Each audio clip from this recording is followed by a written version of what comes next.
இன்றைய சமையலில் நம்ம வந்து கற்பூரவள்ளி இலையில் ரசம் பார்க்க போகிறோம். ஆமாம். அப்புறம் வந்து 2 கறிமது, பீன்ஸ் போட்டது ஒன்று, கீரை போட்டது ஒன்று. ஆமாம், ரெண்டுமே பொறுத்தது தான். கொஞ்சம் குளூ ஸ்டார்ட் இருக்கு இல்லையா, கோல்டு வர மாதிரி இருக்கு. ஸோ வராமல் இருக்கிறதுக்கு டக்குன்னு இது பண்ணிடலாம் அப்படின்னு ரொம்ப சிம்பிளான ரசம். ஏன்னா இதுதான் கற்பூரவள்ளி. கற்பூரவள்ளி ஒரு 15-20 எல்லாம் எடுத்திருக்கேன். இது வந்து நம்ம ஆற்றுல வந்து இல்லை பால்கனியில் சும்மா ஒரு பாட்டில் வச்சா கூட வரும். தோட்டம் ஒன்றும் வச்சம் கிடையாது. நம்ம ஆற்றுல வந்து ஒரு பாட்டில் தான் இருக்குது. பாட்டில் தான் இருக்கு. ஆமாம். ஸோ அந்த கற்பூரவள்ளி எடுத்துட்டுருக்கேன். பக்கத்தில் அது மேலே இலை ரொம்ப கொழுந்து அழகாக இருந்தது. ஒரு 3 வெத்தலை எடுத்திருக்கேன். அப்புறம் கொஞ்சோண்டு அந்த கருவேப்பிலை அந்த கொத்தமல்லிக்கு காம்பு இருந்தது. ஸோ அந்த கொத்தமல்லி காம்பு. அப்புறம் வந்து 1 ஸ்பூன் வெத்தலை. இது வந்து கற்பூரவள்ளி கொஞ்சம் காரமாக இருக்கும், அதனால் 1 ஸ்பூன் தான் மிளகு எடுத்துட்டுருக்கேன். 2 மிளகா, 2 டீஸ்பூன் ஜீரகம், கொஞ்சோண்டு துவரம்பருப்பு, மஞ்சள் பொடி, 2 தக்காளி, சுண்டைக்காய், புளி.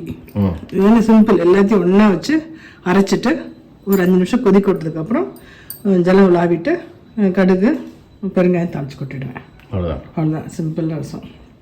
கற்பூரவள்ளி ரசம். அதேமாதிரி பீன்ஸ் பொறுத்தலாம் அந்த கடுகு உளுத்தம்பருப்பு போட்டுட்டு என்ன அது வந்ததுக்கப்புறம் தேங்காய் போடணும். கீரை கூட பொறுத்தலாம் பண்ணிடலான் இருக்கேன். ஜீரகம் உளுத்தம்பருப்பு போட்டு ஒரே ஒரு மிளகாய் கிள்ளி போட்டுட்டு அப்படியே கொஞ்சம் ஜல்லி தெளிச்சு மூடி வச்சோன்னு வச்சுங்களேன், வெந்துடும்.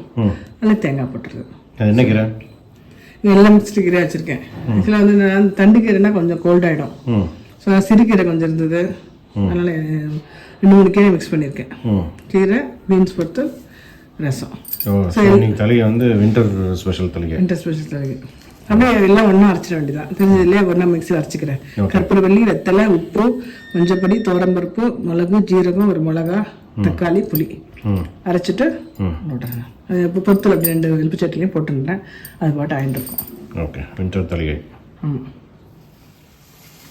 இதில் என்னென்னா பொறுத்தவரை தேங்காய் எண்ணெயிலே பண்ணோம்னா அது தேங்காய் எண்ணெயில் பண்ணால் அது தேங்காய் வாசனையாகவும் இருக்கும், உடம்புக்கு நல்லதுனால நான் இப்போ என்ன பண்ணியிருக்கேன், ஒரு பொறுத்தல் வந்து தேங்காய் எண்ணெயில் பண்ணுவேன், ஒரு பொறுத்தல் வந்து கடலை எண்ணெயில் பண்ணுறேன். ஓகே. கடுகு உளுத்தம்பருப்பு, 2 மிளகா,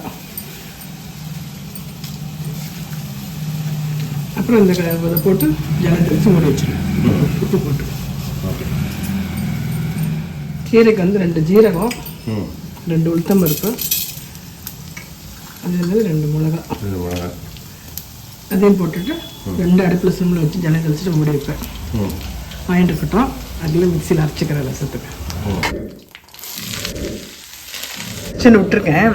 நல்லா ஒரு 2-3 கொதி நல்லா வந்ததுக்கப்புறம் விளாவிட்டு இங்கே வந்து கடுகு, ஜீரகம், ஒரே ஒரு மிளகா தாளிச்சு கொட்டியிருக்கேன் பெருங்காயத்தோட, அதை போட்டுருவேன். இங்கே வந்து ஆயின் இருக்கு, பொறுத்தல் ஆயின் இருக்கு.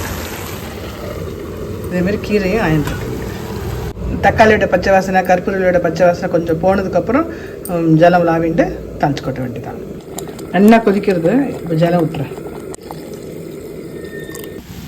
எல்லாமே வந்துடுச்சு. இது வந்துடுச்சு. இப்போ எல்லாத்தையும் தேங்காய் போட்டுட்டு எடுத்துக்க வேண்டியது. அந்த கறிமது இருக்குல்ல, அதுக்கு ஒரு பேர் வச்சுட்டேன். அப்படியா? என்ன பேர்? கடம்ப கீரை கறிமது. சூப்பர். 2-3 கீரை இருக்குல்ல, வந்து பொங்கின்னு வரும்போது ஆஃப் பண்ணிடலாம். சிம்பிள் தனியே. Winter special. ஆயிடுச்சு. ஓகே. கற்பூரவள்ளியில் ரசம், கடம்ப கீரை கறிமது, பீன்ஸ் கறிமது. சூப்பர். தேங்க்யூ.